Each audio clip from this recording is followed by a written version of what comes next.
जब से पियलू आरो के पानी तोहर चढ़ल जवानी बा। कि जब से पियलू आरो के पानी तोहर चढ़ल जवानी बा।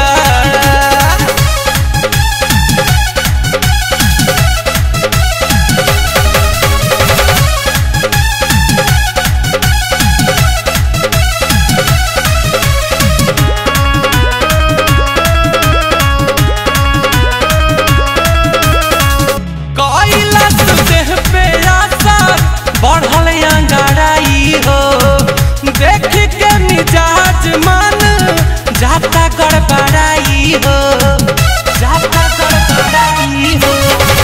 कैलाश देह पे असर बढ़ल अंगड़ाई हो देख के मिजाज मन जाता गड़बड़ाई हो।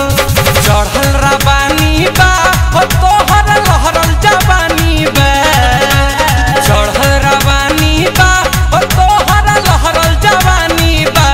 जब से पियलू आरो के पानी, आरो के पानी, जब से पियलू आरो के पानी तोहर चढ़ल जवानी बा। जब से पियलू आरो के पानी तोहर चढ़ल जवानी बा।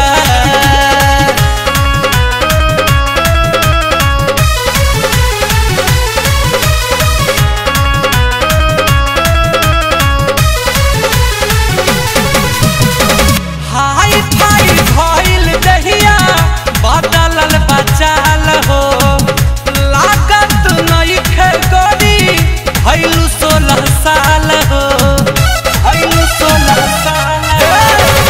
हाई फाई भइल दहिया बदलल बचाल हो लागत नइखे गोरी भइलू 16 साल हो। सबकर जुबानी बा हो तोहर गजब कहानी बा। सबकर जुबानी बा हो तोहर गजब कहानी बा। कि जब से पियलू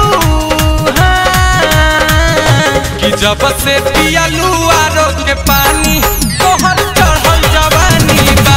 कि जब से पियलू आरो के पानी तोहर चढ़ल जवानी बा।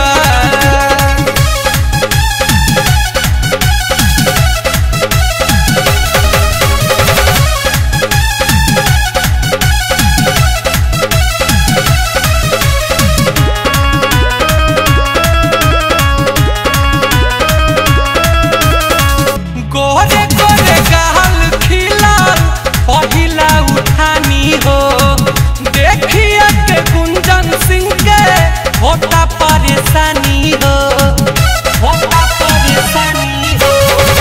गोरे गोरे गाल खिलाल पहिला उठानी हो देखिए के गुंजन सिंह के होता परेशानी हो। गजब फुटानी बा हो तोहर नई चढ़ानी बा। गजब फुटानी बा हो तोहर नई चढ़ानी बा। कि जब से पियलू आरो के पानी, आरो के पानी, जब से पियलू आरो के पानी तोहर चढ़ल जवानी बा। कि जब से पियलू आरो के पानी तोहर चढ़ल जवानी बा। सुघर जवानी बा हो तोहर चल मस्तानी बा। कि जब से पियलू आरो के पानी